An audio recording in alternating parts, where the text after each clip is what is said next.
ನಮಸ್ಕಾರ. ಕರ್ನಾಟಕದ ಅತ್ಯಂತ ದೊಡ್ಡ ಕೇಬಲ್ ಸೇತುವೆ ಅದು ಸಿಗಂದೂರಿನ ಹೊಸ ಸೇತುವೆ. ಈ ಸೇತುವೆಯ ವಿಡಿಯೋವನ್ನು ಇನ್ಸ್ಟಾಗ್ರಾಮ್ ಮತ್ತು ಯೂಟ್ಯೂಬ್ನಲ್ಲಿ ಹಾಕಿದ್ದೆ. ಇನ್ಸ್ಟಾಗ್ರಾಮಲ್ಲಂತೂ 3 ಲಕ್ಷಕ್ಕಿಂತ ಜಾಸ್ತಿ ವ್ಯೂಸ್ ಪಡೆದು ಈ ವಿಡಿಯೋ ತುಂಬ ಖುಷಿ ಕೊಡ್ತು. ಸಿಗಂದೂರು ಸೇತುವೆಯ ವಿಡಿಯೋ ಮಾಡುವಾಗ ಹತ್ತಿರದಲ್ಲೇ ಒಂದು ಜಲಪಾತ ಇದೆ ಅಂತ ತಿಳಿಯಿತು. ಬರೀ ಜಲಪಾತ ಅಲ್ಲ, ಪಾಂಡವರ ಕಾಲದ ದೇವಸ್ಥಾನ ಹಾಗೆ ಜಲಪಾತ ಒಂದೇ ಸ್ಥಳದಲ್ಲಿದೆ ಅಂತ ತಿಳಿದು ಖುಷಿಯಾಯಿತು. ಸಿಗಂದೂರಿನಿಂದ 50 ಕಿಲೋಮೀಟರ್ ದೂರ ಇರುವ ಒಂದು ಜಾಗಕ್ಕೆ ನಾನಿವತ್ತು ಬಂದಿದ್ದೀನಿ. ವಿಡಿಯೋ ಶುರು ಮಾಡೋದಕ್ಕೂ ಮುಂಚೆ ನೀವಿನ್ನು ಚಾನಲ್ಗೆ ಸಬ್ಸ್ಕ್ರೈಬ್ ಆಗಿಲ್ಲ ಅಂದರೆ ಫಸ್ಟು ಸಬ್ಸ್ಕ್ರೈಬ್ ಮಾಡ್ಕೊಳ್ಳಿ. ಹಾಗೆ ನನ್ನ ಇನ್ಸ್ಟಾಗ್ರಾಮ್ ಪೇಜ್ನ ಲಿಂಕ್ ಡಿಸ್ಕ್ರಿಪ್ಷನಲ್ಲಿ ಹಾಕಿರ್ತೀನಿ. ಯೂಟ್ಯೂಬ್ಗಿಂತ ಸ್ವಲ್ಪ ಭಿನ್ನವಾದ ಕಂಟೆಂಟ್ ಈ ಒಂದು ಇನ್ಸ್ಟಾಗ್ರಾಮ್ ಪೇಜ್ನಲ್ಲಿ ಅಪ್ಲೋಡ್ ಮಾಡ್ತಾ ಇರ್ತೀನಿ. ಹಾಗಾಗಿ ಪೇಜ್ ಇನ್ನೂ ಫಾಲೋ ಮಾಡಿಲ್ಲ ಅಂದರೆ ಫಸ್ಟು ಪೇಜನ್ನು ಕೂಡ ಫಾಲೋ ಮಾಡ್ಕೊಳ್ಳಿ. ಬನ್ನಿ ಹಾಗಾದರೆ ಇವತ್ತಿನ ವಿಡಿಯೋನ ಶುರು ಮಾಡೋಣ. ಹಾಯ್ ಹಲೋ ನಮಸ್ಕಾರ, ಎಲ್ಲ ಹೇಗಿದ್ದೀರಾ? ನಾನು ನಿಮ್ಮ ಆದಿತ್ಯ ಹರಡಿಕರ್. ಇವತ್ತಿನ ಈ ವಿಡಿಯೋದಲ್ಲಿ ನಾನು ಬಂದಿರೋದು ಭೀಮೇಶ್ವರ ದೇವಸ್ಥಾನ ಹಾಗೆ ಫಾಲ್ಸಿಗೆ. ಒಂದು 10 to 15 ನಿಮಿಷಗಳ ಬೈಕ್ ಎಕ್ಸ್ಟ್ರೀಮ್ ಆಫ್ ರೋಡಿಂಗ್ ನಂತರ ನಾನು ಈ ಜಾಗಕ್ಕೆ ಬಂದಿದ್ದೀನಿ. ಬನ್ನಿ ನೋಡೋಣ ಫಾಲ್ಸ್ ಹೇಗಿದೆ ಅಂತ. ಇಲ್ಲಿಂದ ನಾವು ಮೆಟ್ಲುಗಳನ್ನು ಹತ್ಕೊಂಡು ಹೋಗಬೇಕು. ನೋಡೋಣ ಬನ್ನಿ ಫಾಲ್ಸ್ ಹೇಗಿದೆ ಅಂತ.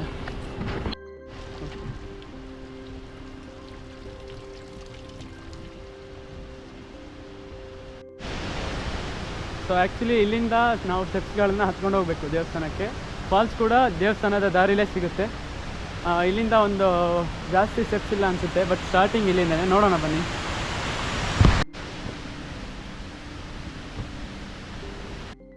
ಫಾಲ್ಸ್ ಮತ್ತು ದೇವಸ್ಥಾನನ ತೋರಿಸೋದಕ್ಕೂ ಮುಂಚೆ ನೀವು ಇನ್ನೂ ಚಾನಲ್ಗೆ ಸಬ್ಸ್ಕ್ರೈಬ್ ಆಗಲಿ ಅಂದರೆ ಫಸ್ಟು ಸಬ್ಸ್ಕ್ರೈಬ್ ಮಾಡ್ಕೊಳ್ಳಿ. ಈ ವಿಡಿಯೋನ ಕೊನೆವರೆಗೂ ನೋಡಿ. ಇಷ್ಟ ಆದರೆ ಲೈಕ್ ಕೂಡ ಮಾಡಿ. ನೋಡ್ತಾ ಇದ್ದೀರಲ್ಲ, ಫಾಲ್ಸಿನ ನೀರು ಮೇಲಿಂದ ಬಂದು ಈ ಸೈಡಿಗೆ ಬರ್ತಾ ಇದೆ. ಇಲ್ಲಿಂದ ಹೀಗೆ ಕೆಳಗೆ ಹೋಗ್ತಾ ಇದೆ. ಆ ಕಡೆ ಕೂಡ ನೇಚರ್ ಸಖತ್ತಾಗಿದೆ.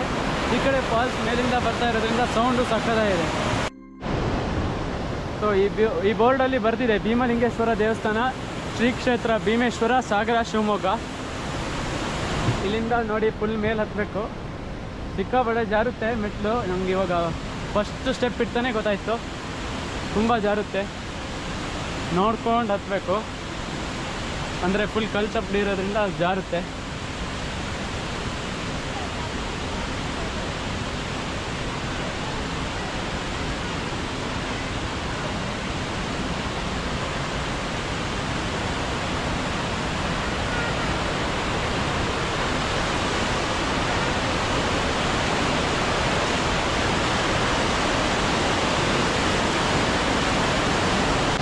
ಸೊ ಫಾಲ್ಸ್ ಅಂತೂ ಸಗದಾಗಿದೆ, ನೋಡ್ಬೋದು.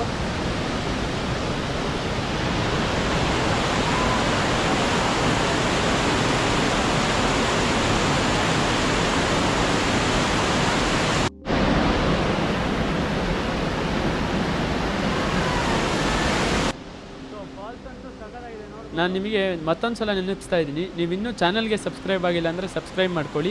ಹಾಗೆ ಈ ಮುಂದಿನ ವೀಡಿಯೋಗಳಿಗೂ ನೀವು ಸಪೋರ್ಟ್ ಮಾಡಿ.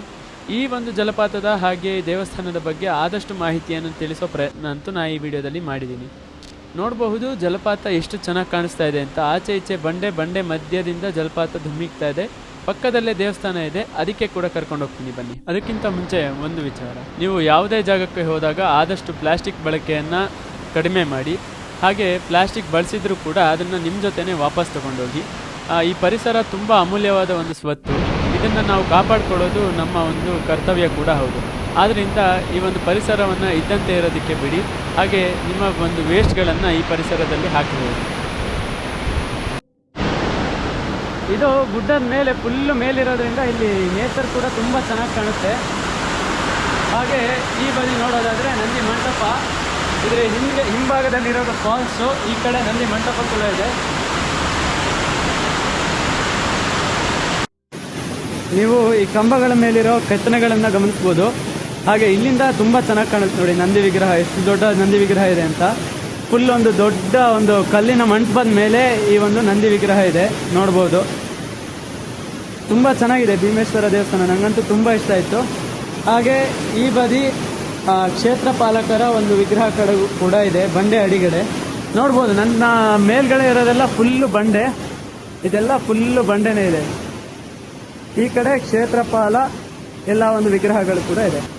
ಇನ್ನು ಈ ಭಾಗದಲ್ಲಿ ನೋಡಿದ್ರೆ ಬೋರ್ಗರಿ ಅಂತಹ ಫಾಲ್ಸ್ ಕೂಡ ಇದೆ, ಮೇಲಿಂದ ಬೀಳ್ತಾ ಇದೆ ನೋಡಿ, ಸಖತ್ತಾಗಿದೆ ಲೊಕೇಶನ್ನು. ಈ ಕಡೆ ನಂದಿ ಮಂಟಪ ಆಗಲೇ ತೋರಿಸಿದಾಗೆ, ಆ ಕಡೆ ಕೂಡ ಮತ್ತೆ ದೇವಸ್ಥಾನ ಇದೆ. ನೋಡೋಣ, ಒಳಗಡೆ ಹೋಗೋದಕ್ಕೆ ಅವಕಾಶ ಇದೆಯಾ ಗೊತ್ತಿಲ್ಲ, ನೋಡೋಣ. ಒಂದೇನಪ್ಪ ಅಂದರೆ ಇದು ಒಂದು ಜಾಗಕ್ಕೆ ಬಂದರೆ ಸಾಕು 2 ಜಾಗ ನೋಡ್ದಂಗೆ ಆಗುತ್ತೆ. ಅಂದರೆ ಒಂದೇ ಕಡೆ ಫಾಲ್ಸ್ ದೇವಸ್ಥಾನ ಇರೋದ್ರಿಂದ ಸೂಪರ್ ಆಗಿದೆ ಜಾಗ. ಈ ದೇವಸ್ಥಾನದ ಹಿಂಭಾಗದಲ್ಲಿ ಒಂದು ಗುಹೆ ಇದೆಯಂತೆ, ಅದರ ಬಗ್ಗೆ ಒಂದಷ್ಟು ಮಾಹಿತಿಗಳನ್ನು ತಿಳ್ಕೊಳ್ಳೋಣ ಬನ್ನಿ. ನೋಡಿ, ಇಲ್ಲೊಂದು ಗುಹೆ ಇದೆ. ಇದು ಕಾಶಿಗೆ ಹೋಗುತ್ತೆ ಅನ್ನೋ ಒಂದು ಮಾತಿದೆ. ಈ ಗುಹೆನ ಅಲ್ಲಿ ಕ್ಲೋಸ್ ಮಾಡಿದ್ದಾರೆ, ಬಟ್ ಇದು ಸೀದಾ ಹೋದ್ರೆ ಕಾಶಿಗೆ ಹೋಗುತ್ತೆ ಅಂತ ನಂಬಲಾಗಿದೆ. ಇದೊಂದು ಹೇಳಿ, ಈ ಗುಹೆದು. ಈ ಗುಹೆ ಭೀಮ ಕಾಶಿಗೂ ಮೀನ ತಂದಿರ್ತಾನಲ್ಲ, ಇದೇ ಗುಹೆಯಿಂದ ಅಂತ ಪ್ರತಿಕ್ರಿಯೆ ಇದೆ. ಈ ಗುಹೆಯಿಂದ ಅವನು ಹೋಗಿ ಬಂದಿರೋದಂತ. ಇದು ಹೋದ್ರೆ ಇವಾಗ ಕಾಶಿ ಸೇರುತ್ತೆ ಅಂತ ಪ್ರತೀತಿ ಅಲ್ವಾ. ಪಾಂಡವರು 14 ವರ್ಷಕ್ಕೆ ಬಂದಾಗ ಶಿವರಾತ್ರಿ ಬಂದಿರೋದು. ಶಿವರಾತ್ರಿಗೆ ಪೂಜೆಗೆ ಲಿಂಗ ಬೇಕಲ್ಲ, ಆವಾಗ ಭೀಮ ಕಾಶಿಗೆ ಹೋಗಿ ಲಿಂಗ ತಂದು ಪ್ರತಿಷ್ಠಾಪನೆ ಮಾಡಿದಾಗ ಅಭಿಷೇಕಕ್ಕೆ ನೀರು ಬೇಕಲ್ಲ, ಆವಾಗ ಅರ್ಜುನ ಬಾಣ ಬಿಟ್ಟು ನೀರು ತಂದಿರ್ತಾನೆ. ಈ ನೀರಿನ ವಿಶೇಷತೆ ಏನು ಅಂದರೆ, ಎಷ್ಟು ಜನ ಬರ್ತಾರೋ ಅಷ್ಟು ನೀರು ಜಾಸ್ತಿ ಆಗುತ್ತೆ, ಮತ್ತು ಯಾವತ್ತೂ ಅಭಿಷೇಕಕ್ಕೆ ನೀರು ಕಮ್ಮಿ ಆಗಲ್ಲ. ಇದು ಇದರ ಸ್ಪೆಷಲ್ಲು. ಮತ್ತು ಇಲ್ಲಿ ಈಶ್ವರನ ಸ್ಪೆಷಲ್ ಏನು ಅಂದರೆ ಹರಿಕೆ ಈಶ್ವರ ಅಂತ. ಏನೇ ಒಂದು ಕಷ್ಟದಲ್ಲಿದ್ದಾಗ ಬಂದು ಬೇಕು ಅಂತ 100% ಆಗ್ತದೆ. ಎಕ್ಸಾಂಪಲ್ ಏನು ಅಂದರೆ ದೇವ್ರ ಪಕ್ಕದಲ್ಲೇ ಒಂದು ನಂದಿ ಮಂಟಪ ಇದೆ ದೇವ್ರ ಕಡೆ. ಆ ನಂದಿ ಮಂಟಪವನ್ನು ಮೈಸೂರು ಸಾಮ್ರಾಜ್ಯರು ಒಡೆಯಲು ಪಡಿಸಿದ್ದಂತೆ. ಅಂದರೆ ಆವಾಗ ಅವ್ರೇನೋ ಹರಕೆ ಕಟ್ಕೊಂಡಿದ್ದಂತೆ. ಹರಕೆ ತೀರ್ಸಿಗೋಸ್ಕರ ಹರಕೆ ಪೂರೈಸಿದ್ರೆ ಇನ್ನು ಪಕ್ಕದಲ್ಲಿ ಒಂದು ನಂದಿ ಮಂಟಪ ಕಟ್ಸ್ಕೊಡ್ತೀನಿ ಅಂತ ಕಟ್ಸಿರೋದು. ಆಮೇಲೆ ಇದು ಶಿವರಾತ್ರಿಗೆ ನೀರೇನೋ ಜಾಸ್ತಿ ಆಗುತ್ತೆ ಅಂತ. ಶಿವರಾತ್ರಿ ಬಂದಾಗ ನೀವು ಹಿಂದಿನ ದಿನ ನೋಡಿದ್ರೆ ನೀರು ಕಮ್ಮಿ ಇರುತ್ತೆ. ಆಲ್ಮೋಸ್ಟ್ ಜನ ಸೇರಿದಾಗ ಬಂದು ನೋಡಿದ್ರೆ ನೀರು ಜಾಸ್ತಿ ಇರುತ್ತೆ. ಜಾಸ್ತಿ ಆಗುತ್ತೆ. ಅಂದ್ರೆ ಇಲ್ಲಿ ಜನ ಸೇರಿದಷ್ಟು ನೀರು ಜಾಸ್ತಿ ಅಂತ ಅಲ್ಲ, ಜಾಸ್ತಿ ಆಗುತ್ತೆ. ಮತ್ತೆ ಶಿವರಾತ್ರಿಗೆ ವಿಶೇಷ ಪೂಜೆಗಳಿರುತ್ತೆ. 7 ದಿನ ಜಾತ್ರೆ ನಡೆಯುತ್ತೆ. ಸರಿ ಸರಿ. ನೀವು ಇಲ್ಲಿ ಜೀಪ್ ಓಡಿಸ್ತಾ ಇದ್ದೀರಾ ಅಲ್ವಾ? ಇಲ್ಲಿ ಯಾರು ಬಂದ್ರೆ ಇವ್ರನ್ನ ಕಾಂಟ್ಯಾಕ್ಟ್ ಮಾಡಬಹುದು. ಜೀಪ್ ಓನರ್ ಇವರು, ಇಲ್ಲೇ ಜೀಪ್ ಓಡಿಸ್ತಾರೆ. ಇವ್ರನ್ನ ಕಾಂಟ್ಯಾಕ್ಟ್ ಮಾಡಿ. ನಿಮ್ಮ ಹೆಸರು? ಸಂತು ಅಂತ. ಈ ದೇವಸ್ಥಾನಕ್ಕೆ ನೀವು ಹೋಗಬೇಕು ಅಂದರೆ ನಿಮ್ಮ ಹತ್ರ 4x4 ವೆಹಿಕಲ್ ಇರಬೇಕು, ಇಲ್ಲಾಂದರೆ ಬೈಕಲ್ಲಿ ಕೂಡ ಹೋಗ್ಬೋದು. ಅಕಸ್ಮಾತ್ ನಿಮ್ಮ ಸ್ವಂತ ವೆಹಿಕಲಲ್ಲಿ ಹೋಗೋದಕ್ಕಾಗಲ್ಲ ಅಂದರೆ ಇಲ್ಲೇ ಪಾರ್ಕ್ ಮಾಡಿ ಅಲ್ಲಿಂದ ನೀವು ಜೀಪನ್ನು ತಕ್ಕೊಂಡು ಹೋಗ್ಬೋದು. ಜೀಪಿಗೆ ಮಿನಿಮಮ್ ಚಾರ್ಜಸ್ ಇರುತ್ತೆ, ಅದನ್ನು ಪೇ ಮಾಡಿ ಆರಾಮಾಗಿ ಹೋಗ್ಬೋದು. ಹಾಗೆ ನಾನು ಸುಮಾರು ಒಂದಷ್ಟು ಪ್ಲೇಸ್ಗಳಲ್ಲಿ ನೋಡಿದ್ದೀನಿ, ಜೀಪ್ ಚಾರ್ಜಸ್ ತುಂಬ ಜಾಸ್ತಿ ಇರುತ್ತೆ. ಬಟ್ ಇಲ್ಲಿ ಹಾಗೇನಿಲ್ಲ, ಸ್ವಲ್ಪ ಅಂದರೆ ಕಮ್ಮಿ ದುಡ್ಡಲ್ಲೇ ನೀವು ಹೋಗ್ಬೋದು. ಒಂದು 200 ರೂಪಾಯಿನೂ ಇಸ್ಕೋತಾರೆ. ಅಷ್ಟಕ್ಕೆ ನಿಮ್ಮನ್ನು ಫಾಲ್ಸ್ ಹತ್ರ ಕರ್ಕೊಂಡೋಗಿ ವಾಪಸ್ ಕೂಡ ಅವರೇ ಕರ್ಕೊಂಬರ್ತಾರೆ. ಹಾಗಾಗಿ ತುಂಬ ಕಾಸ್ಟ್ಲಿ ಏನಿಲ್ಲ, ವರ್ತ್ ಅಂತ ನನಗೆ ಅನಿಸ್ತು. ನಿಮ್ಮ ಫ್ಯಾಮಿಲಿ ಜೊತೆ ಬರೋದಕ್ಕೆ ಇದೊಂದು ಒಳ್ಳೆ ಪ್ಲೇಸ್ ಅಂತ ನಾನು ಅನ್ಕೋತೀನಿ. ಸಿಗಂದೂರು ದೇವಸ್ಥಾನ ನೋಡಿ, ಹಾಗೆ ಈ ಒಂದು ಜಾಗಕ್ಕೆ ಕೂಡ ಭೇಟಿ ನೀಡಿ ನೀವು ವಾಪಸ್ ಹೋಗ್ಬೋದು. ಈ ವಿಡಿಯೋ ನಿಮಗೆ ಇಷ್ಟ ಆಯಿತು ಅಂತ ನಾನು ಭಾವಿಸ್ತೀನಿ. ಈ ವಿಡಿಯೋ ನಿಮಗೆ ಇಷ್ಟ ಆಗಿದ್ದರೆ ವಿಡಿಯೋನ ಲೈಕ್ ಮಾಡಿ, ಶೇರ್ ಮಾಡಿ, ಸಬ್ಸ್ಕ್ರೈಬ್ ಮಾಡಿ. ಹಾಗೆ ಹೇಳಿದಾಗೆ ನನ್ನ ಪೇಜನ್ನು ಕೂಡ ಫಾಲೋ ಮಾಡಿ, ಸಪೋರ್ಟ್ ಮಾಡಿ. ಹಾಗಾದರೆ ಮುಂದಿನ ವಿಡಿಯೋದಲ್ಲಿ ಸಿಗ್ತೀನಿ. ಅಲ್ಲಿವರೆಗೆ ಟಾಟಾ, ಬಾಯ್ ಬಾಯ್, ಸಿ ಯು.